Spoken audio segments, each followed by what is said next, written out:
नमस्कार। GS fighter series में आपका हार्दिक स्वागत है। आज के प्रैक्टिस सेट में हम लोग इतिहास के अति महत्वपूर्ण प्रश्नों को देखने वाले हैं।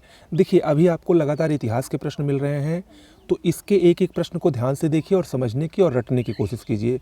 साथ में इसके बाद आपको भूगोल, ऐसे ऐसे आपको सब्जेक्ट वाइज मिलेंगे, जिससे आपका लगभग 200 से 250 प्रश्न हर सब्जेक्ट में मेरा तैयार करवाने का उद्देश्य है और आपको बस हमारे साथ बने रहना है। ओके, चलिए शुरुआत करते हैं। किस सैंधव स्थल से सर्वप्रथम घोड़े की हड्डी मिली है?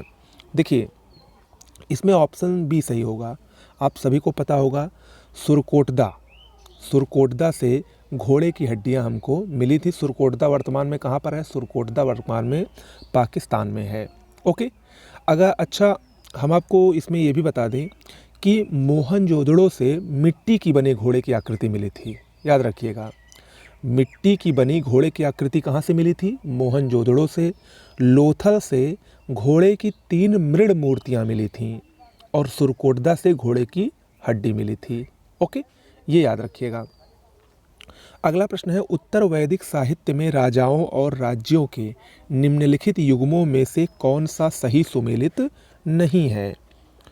देखिए, अगर इसमें आप देखें तो ऑप्शन सी सही सुमेलित नहीं है, क्योंकि जो जन्मेजय थे ये कुरु राजवंश से संबंधित थे। ओके, जन्मेजय ये कुरु राजवंश से संबंधित थे।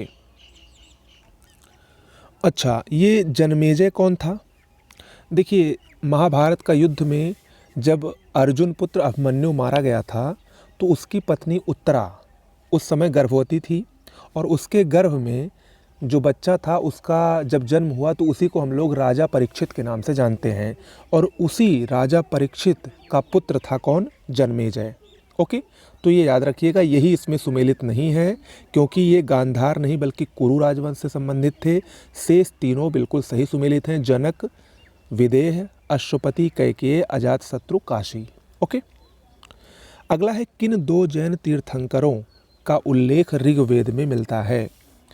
इसमें अगर आप देखें तो जो जैन धर्म के प्रथम तीर्थंकर थे ऋषभदेव और जो जैन धर्म के 22वें तीर्थंकर थे जिनका नाम था अरिष्टनेमी, इन दोनों तीर्थंकरों का उल्लेख ऋग्वेद में मिलता है। ऑप्शन ए इसमें सही होगा। ओके, अगला प्रश्न है, क्षत्रियों का नाश करने के कारण किस राजा को सर्वछत्रांतक और द्वितीय परशुराम भी कहा जाता है? ये नंद वंश का सबसे शक्तिशाली शासक महापद्मनंद था, जिसको सर्वछत्रांतक और द्वितीय परशुराम की उपाधि दी गई थी। इसको अपरो परशुराम भी कहा जाता था। अपरो परशुराम मतलब द्वितीय परशुराम। ओके, ये याद रखिएगा। इसके अलावा महापद्मनंद ने एक छत्र और एक राठ की उपाधि भी धारण की थी। ओके, अगला प्रश्न है, पुष्कर के अतिरिक्त ब्रह्मा का दूसरा मंदिर भारत में कहाँ पर स्थित है? आप सभी लोग जानते हैं कि ब्रह्मा का जो मंदिर है वो राजस्थान के पुष्कर में स्थित है और अभी तक बहुत लोग यही जानते हैं कि वो भारत का एकमात्र मंदिर है जो ब्रह्मा को समर्पित है। लेकिन कुंभकोणम एक स्थान है, वहाँ पर ब्रह्मा का दूसरा मंदिर मिलता है, स्थित है। ओके, तो ऑप्शन डी इसमें सही होगा। अगला है, निम्नलिखित में से कौन से मौर्यकालीन अभिलेख अकाल से निपटने हेतु राशनिंग व्यवस्था का उल्लेख करने वाले प्राचीनतम अभिलेख हैं? यानी जो राशन की व्यवस्था का उल्लेख करते हैं ये हैं सोहगौरा अभिलेख और महास्थान अभिलेख। यानी इसमें ऑप्शन डी सही होगा, ए और बी दोनों। गोरखपुर के सोहगौरा से प्राप्त अभिलेख और बांग्लादेश के महास्थान से प्राप्त ये दोनों अभिलेख जो हैं वो भारत में अकाल से निपटने के लिए राशन व्यवस्था का उल्लेख इसमें किया गया है। तो ऑप्शन ए और बी दोनों सही होगा। अगला प्रश्न है, मिताक्षरा के लेखक विज्ञानेश्वर किस शासक के दरबार में मंत्री थे या किस शासक के दरबार से संबंधित थे? देखिए, ये विक्रमादित्य 6 जो कि कल्याणी के चालुक्य वंश का एक बहुत ही प्रसिद्ध शासक था, उसके दरबार में मिताक्षरा के लेखक विज्ञानेश्वर रहते थे। ओके, अगला प्रश्न है, महमूद गजनवी के सोमनाथ आक्रमण के समय वहाँ का राजा कौन था? महमूद गजनवी ने जब सोमनाथ पर आक्रमण किया था तो उस समय वहाँ का राजा भीम प्रथम था। कौन था?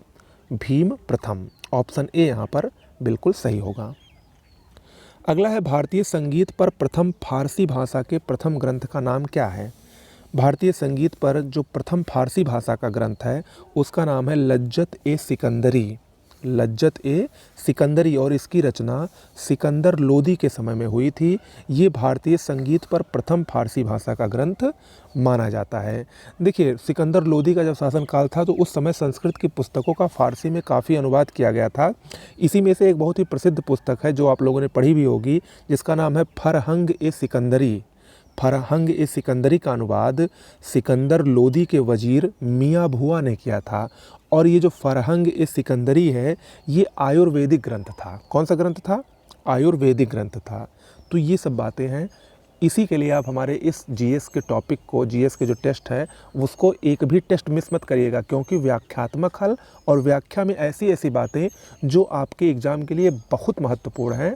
इसीलिए मैं कहता हूँ कि ये जो जीएस का टेस्ट है वो आपके लिए बहुत ही इम्पॉर्टेंट होने वाला है जब तक परीक्षा नहीं हो जाती है तब तक, और उसके बाद पीसीएस के लिए भी ये चलता रहेगा अनवरत। और ये जो सारे आपको प्रश्न मिल रहे हैं वो यूपी पीसीएस और आरओ दोनों के लिए समान रूप से अति महत्वपूर्ण हैं। ओके, अगला प्रश्न है, इनमें से कौन सुमेलित नहीं है।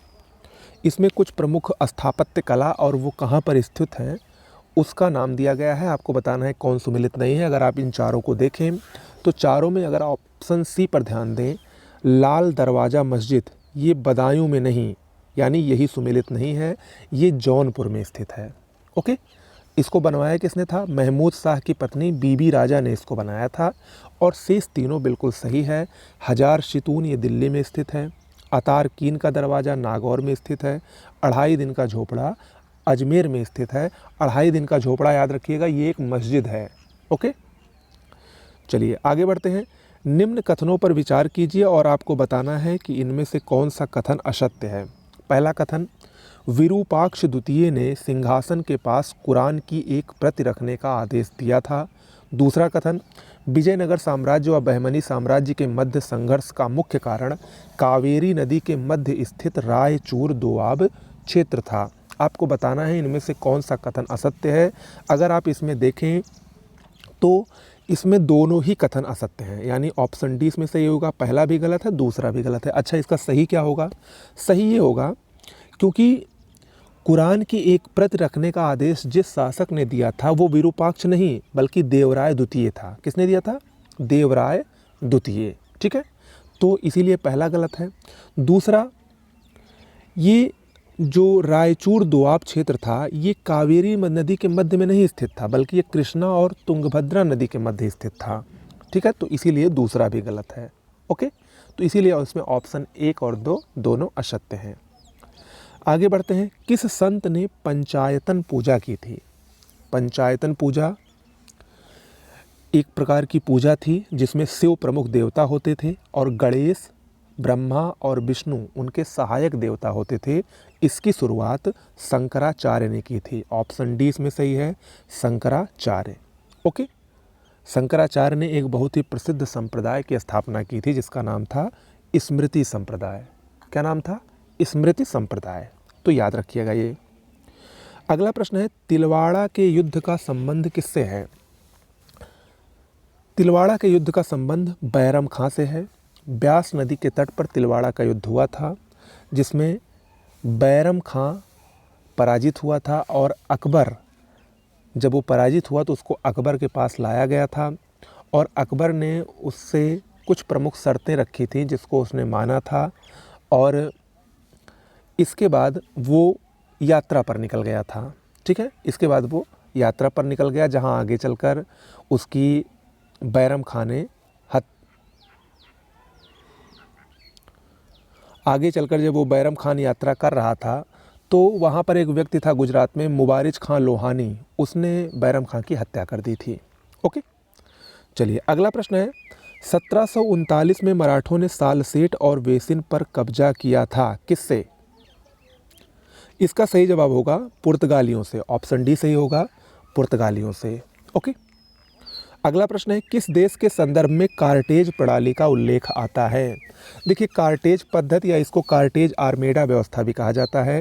ये क्या था? ये तो पहली बात पुर्तगाल से संबंधित है, याद रखिएगा, ऑप्शन डी इसमें सही होगा। देखिए, पुर्तगालियों ने हिंद महासागर में जो व्यापार होता था उसको नियंत्रित करने के लिए और उस पर टैक्स लगाने के लिए एक पद्धति का विकास किया जिसको कार्टेज पद्धति कहा गया। और कार्टेज का मतलब परमिट होता था, यानी समुद्री जहाज़ों को परमिट लेना अनिवार्य था वहाँ से व्यापार करने के लिए। ओके, तो ये किसने किया था? पुर्तगालियों ने किया था, और ये 10% होता था। कितना होता था? 10% होता था। ओके, तो ये याद रखिएगा। अगला है, किस भारतीय इतिहासकार ने बंगाल के 1765 से 1772 के मध्यकाल खंड को डाकू राज्य की उपमा दी है? देखिए, 1765 से 1772 तक बंगाल में द्वैध शासन की शुरुआत हुई थी, और ये वो समय था जब बक्सर का युद्ध हो चुका था। बक्सर के युद्ध में जो नवाब थे वो पराजित होकर और पूरी तरीके से अंग्रेज़ों का प्रभुत्व उस समय स्थापित हो गया था। उसके बाद अंग्रेज़ों ने वहाँ पर द्वैध शासन की शुरुआत की। उसी के काल को इतिहासकार के.एम. पनिक्कर ने क्या कहा है? डाकू राज्य की उपमा दी है। ओके, ये याद रखिएगा, ऑप्शन ए इसमें सही है। अगला है, निम्नलिखित में से किसे भारतीय कृषि विज्ञान के पिता के रूप में देखा जाता है? कृषि विभाग की स्थापना 1872 में सर्वप्रथम लॉर्ड मेयो ने की थी, और इसी कारण उनको भारतीय कृषि विज्ञान के या कृषि विभाग के पिता के रूप में याद किया जाता है। आगे चलकर इन्होंने भारतीय सांख्यिकी सर्वेक्षण विभाग का भी गठन किया था। लॉर्ड मेयो के बारे में आपको बता दें कि ये एकमात्र ऐसा वायसराय था जो सबसे घुमक्कड़ वायसरायों में गिना जाता है। इसने लगभग भारत में अपने 3 वर्ष का जो कार्यकाल था, लगभग इसने 20,000 मील की यात्रा इसने की थी, और अधिकतर इसने घोड़े की पीठ पर बैठकर यात्रा किया था। ओके, आगे चलकर अंडमान निकोबार जब ये यात्रा के लिए निकले थे तो वहीं पर इसकी छुरा भोग कर हत्या भी कर दी गई थी लॉर्ड मेयो की। तो इसी को भारतीय कृषि विज्ञान का पिता कहा जाता है। ओके, सर्वप्रथम आपको याद होगा जनगणना की भी शुरुआत भी इसी के काल में हुई थी। अगला है, 1923 में गठित अखिल भारतीय कांग्रेस खिलाफत स्वराज पार्टी का मुख्य उद्देश्य क्या था? 1923 में अखिल भारतीय कांग्रेस खिलाफत स्वराज पार्टी की उसका गठन हुआ, और इसका मुख्य उद्देश्य था चुनाव में भागीदारी करना। ओके, इस पार्टी के जो अध्यक्ष थे वो थे CR दास, चित्तरंजन दास, और सचिव मोतीलाल नेहरू थे। अगला है, निम्नलिखित में से किस गवर्नर जनरल के कार्यकाल में ब्रिटेन की महारानी को कैसर-ए-हिंद की उपाधि दी गई थी? 1877 में दिल्ली में एक शाही दरबार का आयोजन हुआ था, जो कि पहला दिल्ली दरबार था। उस समय वायसराय था गवर्नर जनरल था लॉर्ड लिटन, ऑप्शन ए इसमें सही होगा। और उसी दरबार में कैसर-ए-हिंद की उपाधि ब्रिटेन की महारानी को दी गई थी। ओके, अगला प्रश्न है, 1915 में काबुल में स्थापित भारत की प्रथम अस्थायी सरकार में निम्नलिखित में से किसे प्रधानमंत्री चुना गया था? भारत की पहली अस्थायी सरकार 1915 में काबुल में स्थापित हुई थी, जिसमें मोहम्मद अली बरकतुल्ला को प्रधानमंत्री चुना गया था। ऑप्शन ए इसमें सही है, और ये सरकार राजा महेंद्र प्रताप के सहयोग से बनी थी। अगला है, निम्नलिखित में से किसके द्वारा सिएटल यानी अमेरिका में यूनाइटेड इंडिया हाउस की स्थापना की गई थी? यूनाइटेड इंडिया हाउस की स्थापना अमेरिका में तारकनाथ दास द्वारा की गई थी। ऑप्शन बी इसमें सही होगा, याद रखिएगा। अगला प्रश्न है, निम्न में कौन सुमेलित नहीं है? एक तरफ कुछ प्रमुख किताबों का नाम दिया गया है और दूसरी तरफ उसमें उनके लेखकों का नाम दिया गया है। तो इसमें देखें तो बाल गंगाधर गीता रहस्य ने लिखा है, बिल्कुल सही है। अरविंद घोष ने the ideal of human society unity लिखी है। जवाहरलाल नेहरू ने द यूनिटी ऑफ इंडिया लिखा है, लेकिन सुभाष चंद्र बोस ने द स्प्रिंगिंग टाइगर नहीं लिखी है। तो यहाँ पर ऑप्शन डी जो है वही सही सुमेलित नहीं है।